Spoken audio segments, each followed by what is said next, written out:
Olá pessoal, tudo bem com vocês? Hoje eu estou gravando a aula de uma forma um pouco diferente, tá? Porque eu vou apresentar para vocês uns slides, tá?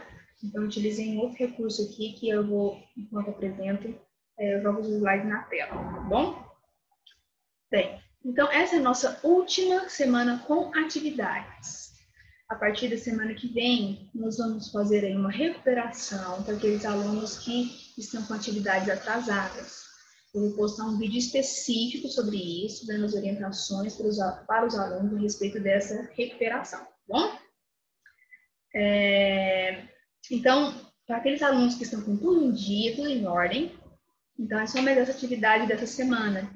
Uma atividade um pouquinho mais extensa, né? Porque eles vão fazer exercício não só sobre o tema que a gente vai trabalhar hoje, mas também sobre as últimas aulas, tá bom? Como se fosse uma avaliação, mas eu não vou dar nota não, tá bom? Depois eu faço as respostas para vocês, tá? Bem, então vamos lá. Nós vamos falar hoje sobre um tema chamado, que eu coloquei até no slide, vocês vão ver, paternidade e maternidade responsável, tá? Então nós vamos ver um pouquinho aí dentro disso sobre a questão da contracepção, métodos contraceptivos, tá bom? Então agora eu vou compartilhar aqui a tela com vocês. Vamos lá. Oi. Então, nós temos aqui, ó, maternidade e paternidade responsável. Mas o que é isso?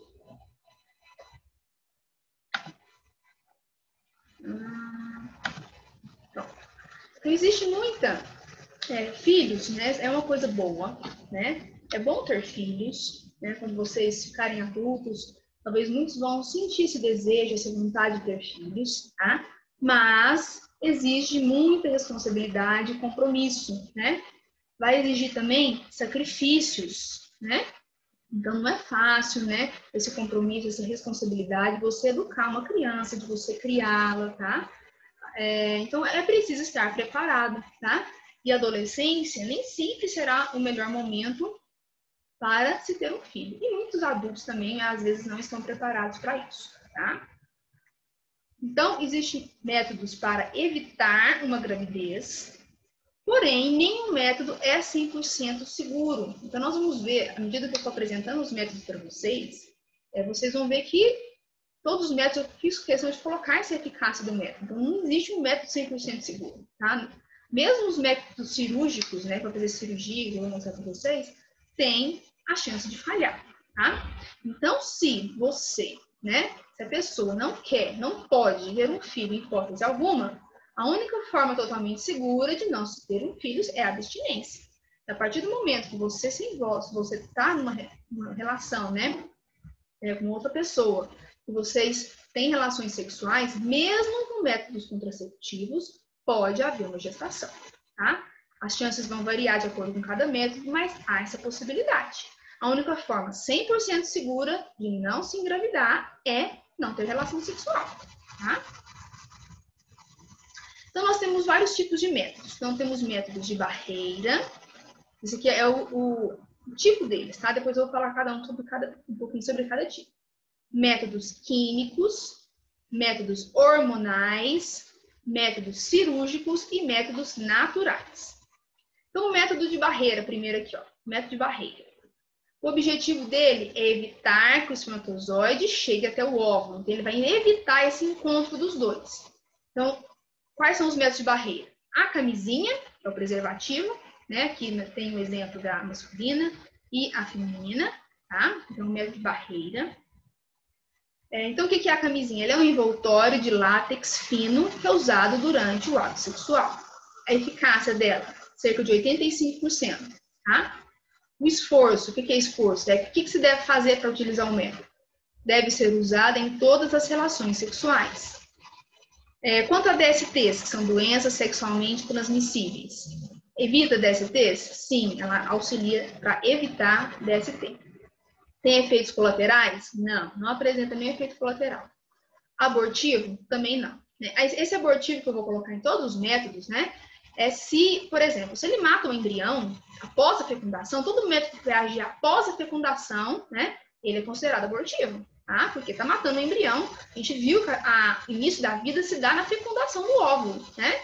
Então, qualquer método que vai agir e que vai fazer com que esse embrião seja eliminado de alguma forma, né? Então, ele causa um aborto ali do embrião, tá? Outro método de barreira é o diafragma.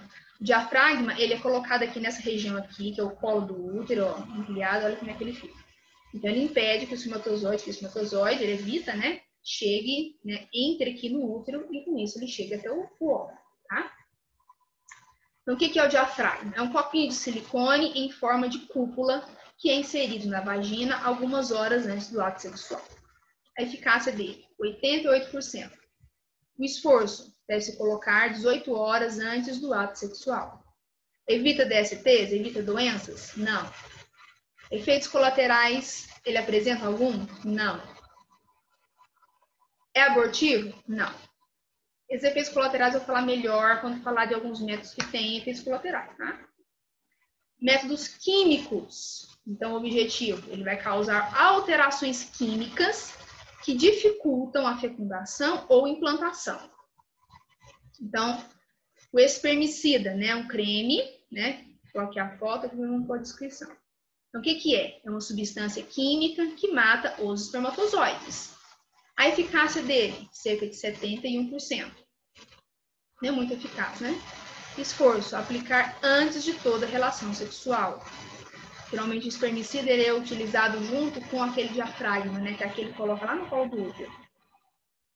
Evita DST? Não. Ele não evita DST. Efeitos colaterais? Sim.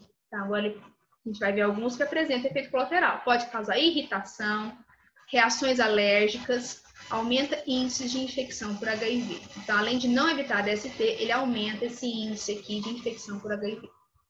É abortivo? Não. Não causa nada com o embrião, né? Só antes. Ele vai agir antes, matando o espermatozoide.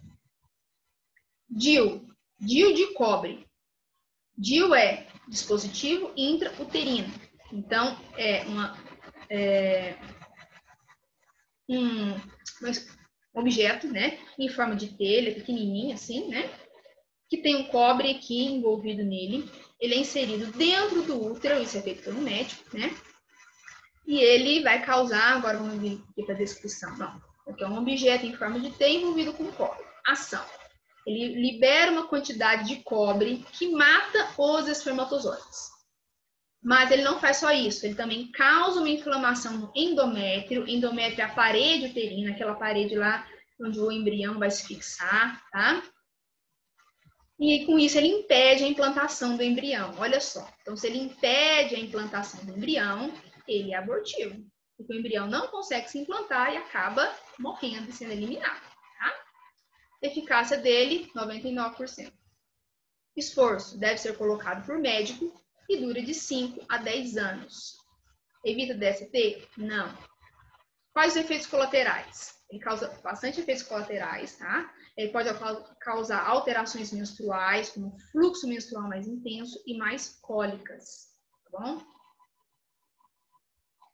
Métodos hormonais. Então, vamos utilizar hormônios. Qual que é o objetivo? Causam alterações hormonais que dificultam a fecundação ou implantação, né? Quando dificulta a implantação, então já foi após a fecundação, então vai ser abortivo. Então, qual que é a ação dos métodos hormonais? Eles vão inibir a ovulação. Então, o que é um método hormonal?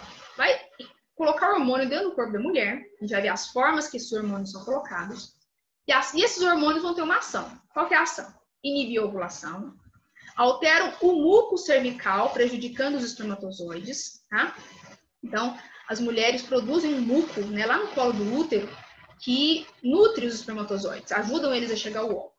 Então, essas alterações hormonais alteram esse muco, deixam ele mais seco e assim o espermatozoide tem dificuldade para chegar até o óvulo, tá? E eles alteram o endométrio, dificultando a fixação do embrião. Então, os hormônios vão deixar o endométrio bem fininho e assim o embrião não pode se fixar. Então, são 3 ações dele. Se a inibição da ovulação falhar, e depois eu vou falar um pouquinho disso melhor, ela muitas vezes falha porque a dosagem de hormônio é menor do que era as primeiras pílulas, tá? Vem esses outros métodos aqui. tá bom? Então, essa alterar o endométrio é uma coisa que acontece com frequência e o embrião pode ser eliminado, a mulher às vezes nem sabe que isso aconteceu. Evita DST? Não. Efeitos colaterais? Sim, tem muitos, tá? Então, dor de cabeça. E tem alguns efeitos que podem ser a curto prazo e outros a longo prazo. A curto prazo, né? A hora, assim, enquanto tá usando. Dor de cabeça, ganho de peso, né? Pode engordar. Diminuição do libido. Libido é o desejo sexual. Irritabilidade, fica mais... altera o humor, mais irritado. Pode causar náuseas, que é vômito, enjoo. Há alguns efeitos mais graves e que podem surgir a médio e longo prazo. Trombose venosa, o que é isso? Forma coágulos dentro das veias e isso impede que o sangue passe. Se isso aqui acontecer nos pulmões, causa uma embolia pulmonar, doença altamente grave. Se isso acontecer no coração, nas veias, artérias do coração, infarto. No cérebro, AVC, aneurisma. E também tem maior índice, já tem esses estudos, né, de câncer de mama, tá? Então, hormônios, né, tomar hormônios, seja por pílula, a gente vai ver as outras formas aqui, injeção, né, causa uma série de efeitos colaterais. Já tem uma forte corrente de muitas mulheres, né, que estão rejeitando esses hormônios, rejeitando a pílula, recorrendo a outros métodos, principalmente métodos naturais de perceber a fertilidade, que eu vou falar já já deles, por causa desse grandes danos aqui que as pílulas, que os hormônios causam para o corpo da mulher, tá? E causam hormônios também para o ambiente, porque esse hormônio é eliminado na urina, isso vai para o meio ambiente, e já tem estudos mostrando que isso pode afetar os animais, tá bom? E até a espécie humana também. É abortivo? Sim, porque olha aqui, ó, se ele dificulta a fixação do embrião, ele vai eliminar esse embrião, então pode causar pequenos abortos. Então, quais são as formas que esses hormônios têm no mercado, né? Então, tem a pílula, que é o mais comum, né? Na cartelinha aqui, mostrando. Então, eles são comprimidos contendo hormônios sintéticos, progesterona e estrógeno. Eficácia, 97%. O esforço, tomar todos os dias. O adesivo. É um adesivo, né? Que mostra o adesivo, que é colocado na pele, ele contém hormônios. Mesmos hormônios, progesterona e estrógeno. Eficácia 91% e o esforço colocar o adesivo na pele toda semana. Injetável. Então, são injeções de hormônios sintéticos, progesterona e estrógeno, os mesmos, sempre vai ser os mesmos, tá? Eficácia 97%. Esforço, tomar a injeção a cada 3 meses. Anel vaginal. É um anel de plástico, que é inserido lá dentro da vagina e que contém hormônios sintéticos, progesterona e estrógeno. Eficácia 91%. Anel colocado na vagina, substituído todo mês. E o DIU hormonal. A gente viu o DIU de cobre, que tem um cobre aqui, né? Nesse objeto em forma de T. Esse aqui vai ter aqui dentro hormônios que vão sendo liberados aqui dentro do útero, tá? Ele não tem cobre, mas tem os hormônios. Eficácia 99%. Deve ser colocado pelo médico e dura de 3 a 6 anos. Métodos cirúrgicos, o que são? Ele tem o objetivo de intervenção cirúrgica que causa esterilidade. Então, o que é isso? Nas mulheres é a laqueadura. Então, aqui mostra aqui, vagina, útero, tuba uterina, de cá, ovário. Então, este método, ele vai cortar aqui as tubas, né? Amarrar, fazer tipo uma amarradura, não sei, né? Exatamente o nome, mas ele corta e amarra aqui a tuba uterina, de forma que o espermatozoide, não sei se vocês estão vendo aqui, tá clarinha, né? Eles não vão conseguir chegar até o óvulo. Óvulo de cá, espermatozoide de cá, então não consegue chegar, tá? Mesmo esse método tem falha, né? Que às vezes, dependendo de como faz, às vezes pode reconstruir de alguma forma, tá? É pequena, mas tem falha. A eficácia 95%. Esforço, procedimento cirúrgico permanente. Evita DSTs? Não. Efeitos colaterais? Sim. Pode ter riscos de inflamação, por uma cirurgia, tá? Complicações cirúrgicas. Algumas mulheres relatam aumento de cólicas, mau funcionamento dos ovários, gravidez ectópica e problemas uterinos. O que é isso? É gravidez fora do útero. Então, às vezes, por alguma forma, esse espermatozoide pode chegar até o óvulo, fecundar, e ele vai se implantar ali na tuba, né? Ele não se implanta no útero porque ele não consegue chegar ao útero. E aí pode causar rompimento da pulba, né? Sangramento, hemorragia interna, outros problemas mais graves, tá? E esses problemas uterinos aqui também. Tem também efeitos psicológicos, porque muitas mulheres se arrependem, né? De terem feito isso, isso pode gerar depressão e ansiedade, tá? Abortivo? Não é. Só no caso se tiver uma gravidez ectópica, que ela não vai sobreviver, né? Vasectomia é a cirurgia, só que nos homens. O que ela é? Bloqueia o ducto deferente, corta e amarra, né? Que nem nas mulheres, só que lá na mulher tubo uterino, no homem esse ducto aqui, ó, por onde o espermatozoide sai do testículo, ó, vai cortar aqui e amarrar, ó. Nem mostra aqui na figura. Impedindo os espermatozoides de saírem. Eficácia 99%, esforço, um procedimento cirúrgico permanente. Evita DSTs? Não. Efeitos colaterais? Sim, porque tem riscos de infecções, né? Que nem lá nas mulheres. Pode causar essa epididimite, né? Que é um inchaço e dor nos testículos, porque inflama o epidídimo, né? Vou voltar aqui, ó. Então, o epidídimo, que é esse aqui, né? Onde eles ficavam, os espermatozoides ficavam até eles amadurecerem e poder sair. Então, pode causar uma inflamação aqui nessa região, tá? Mas é temporário, não é permanente. Abortivo? Não, não é. Métodos naturais. Então, os métodos naturais têm o objetivo de identificar o período fértil da mulher. Nós vimos na aula do ciclo menstrual que a mulher é fértil só uma parte do seu ciclo, não é o tempo todo, tá? Então, tem um método tradicional de tabelinha, né, que também não é muito eficaz, né? Mas é um método bem antigo, né? Esse método ele vai calcular os dias férteis da mulher com base na duração média do seu ciclo menstrual. Então, ele tem uma eficácia baixa, por quê? Muitas mulheres não têm um ciclo regular, tá? Mas, às vezes varia de um ciclo para o outro. Então, por isso que a eficácia dele não é tão alta. Esforço. Deve-se abster de relações nos dias considerados férteis. Nos dias férteis, não se tem relação sexual. Evita DST? Não. Tem efeito colateral? Não, nenhum. Abortivo? Também não. Então, um exemplo aqui, né? Vamos supor que essa mulher aqui tem um ciclo de 26 dias, olha, 26. Então, pega-se o dia do meio do seu ciclo, que é por volta dele que acontece a ovulação, pega 3 dias antes, 3 dias depois e considera esse como sendo o seu período fértil, tá? Mas essas mulheres, de repente, atrasar um pouquinho esse ciclo, né? Demorou um pouquinho mais para ovular, então, de repente, no mês ela não vai ovular aqui. Atrasou um pouquinho o ciclo, ela ovula aqui. Então, por isso que ele é muito... e aí o ciclo vai ser maior, claro, né? Não vai ser 26 dias, vai ter aí talvez 30 ou mais. E aí ela pode engravidar porque o ciclo dela naquele mês foi um pouco mais longo, ela demorou um pouco mais para liberar o óvulo, tá?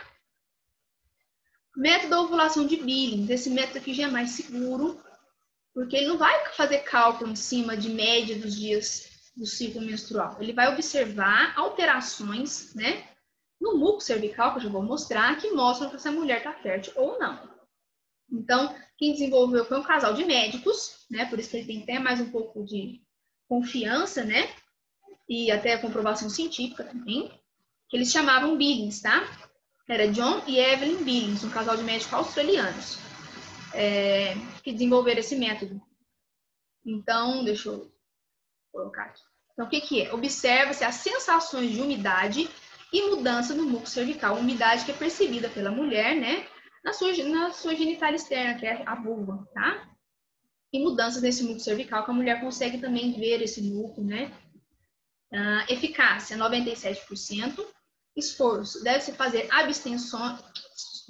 observações diárias e abster de relações nos dias considerados férteis. Então, a mulher vai ter que observar todos os dias, né? Essa sensação de umidade ou secura na vagina. E se ela vê ou não a presença do muco, tá? E nos dias considerados férteis, não ter relação sexual. Evita DST? Não. Efeitos colaterais? Não. Abortivo? Não. Então, explicando aqui, né? Então, a mulher ela vai observar e ela vai marcar com cores e também com anotações, né? Aqui, coloquei um exemplo, né? As datas aqui é considerado o primeiro dia do ciclo, o primeiro dia da menstruação, e ela vai observar, né? Então, aqui, o que ela está observando? Sangramento. Ela anota sangramento, representa com a cor vermelha, né? Isso aqui ajuda a ela interpretar os dados. Depois terminou, enquanto está tendo sangramento, a sensação que ela sente, né, as meninas aí sabem disso, uma sensação de estar molhada. Depois que acabou o sangramento, vai vir um período, né, que é infértil, que geralmente é um período que a sensação é seca, né? E não vai observar nada de muco. Ou senão, é um muco mais pegajoso, né? Depois, quando entra no período fértil, a sensação ela vai indo de úmida, né, a molhada. Então, sente que está úmida, né, até molhada, até uma sensação aqui no ápice, né, com a sensação de escorregadia, na hora que vai fazer higiene íntima, né, lavar, sente que está escorregadio ali, tá? Então, e como é que é o muco que se observa? Primeiro é um muco pouco elástico, parecendo uma clara de ovo, né? Depois ele vai ficando um pouquinho mais elástico, né? Se pegar com a mão assim, ele até vê que ele estica e vai ficando bem elástico, tá? À medida que vai progredindo aqui, até que ele fica muito elástico e transparente, tá? Então ele vai dessa aparência de branco, parecendo uma clara de ovo, até ser transparente, bastante quantidade e muito elástico. Esse dia aqui, que ele está muito elástico, né, é o ápice. O dia imediatamente que ele desaparece, né, a gente sabe que o dia anterior foi o ápice. Nesse dia aqui é que ocorre a ovulação, no máximo 1 ou 2 dias depois, tá? Por isso que o período fértil, ele pega aqui 3 dias de segurança depois do ápice, tá? E os dias desde que aparece o muco. Então, apareceu o muco, sensação de umidade, né? Começou o período fértil. Desapareceu o muco, conta 3 dias, terminou o período fértil, tá? E aí, esse pós aqui, que é a fase lútea, né? Vai ficar uma sensação geralmente mais seca e nenhum muco, um muco mais pegajoso. Não é um muco elástico, é um muco que não é elástico, tá? Por isso pegajoso. Esse método tem outras vantagens, porque ele permite também a mulher conhecer o seu corpo, né? Dá para fazer outras observações no corpo, que não só do muco e da umidade, né? Então, dá para fazer observações do corpo e no comportamento, né? Porque os hormônios liberados durante o ciclo menstrual causam alterações como os seios doloridos, acne, a temperatura basal, que é a temperatura quando a gente está em repouso, né? Ela muda quando a mulher ovula. Então, quando a mulher ovula, ela sobe e se mantém alta até o final do ciclo. Quando ela vai menstruar, a temperatura dá uma quedinha, tá? Mas isso aqui tem que ser medido na hora que acorda, antes de levantar, e é um termômetro específico que tem 2 casas decimais, tá? Nesse termômetro de farmácia comum, não. Outros comportamentos, né? Maior ou menor desejo sexual. Então, no período fértil, a mulher ela vai ter um maior desejo sexual, tá? A irritabilidade, geralmente, lá no final do ciclo. Vontade de comer mais doce também no final do ciclo. Então, vários outros comportamentos permitem a mulher se conhecer, tá? Como eu falei, eu vou gravar um vídeo mais voltado para as meninas. Os meninos podem assistir também para entender como funcionam as mulheres, tá? Mas para vocês, meninas, entenderem melhor, né? Eu vou dar mais detalhes sobre aquela questão do muco, né? E outros comportamentos que a gente sofre ao longo aí do ciclo menstrual, tá bom? Para vocês se conhecerem melhor também, o corpo de vocês, tá? Então é isso, deixa eu acabar o compartilhamento aqui. Isso. Então é isso, essa aula de hoje. E nós temos então algumas questões sobre essa aula. Vocês podem até voltar nos slides, que tem algumas questõezinhas lá que fala para vocês citarem método de barreira, método hormonal, né? Então vocês podem pegar a aula, voltar lá nos slides, dar uma olhadinha para responder essas questões. E vai ter também questão sobre outros assuntos que nós vimos nas 2 semanas anteriores. Eu deixei no roteiro de estudo os links dessas aulas, se vocês precisarem voltar para responder alguma pergunta. Tudo bem? Então, essa é a nossa aula. Qualquer dúvida pode entrar em contato no privado. Tá bom? Bons estudos para vocês. Bom descanso, que agora nós não vamos ter mais aulas, mais atividades, tá bom? Nós encerramos aqui o nosso ano. As próximas semanas vão ser só para recuperação. Um bom descanso para vocês. E até mais.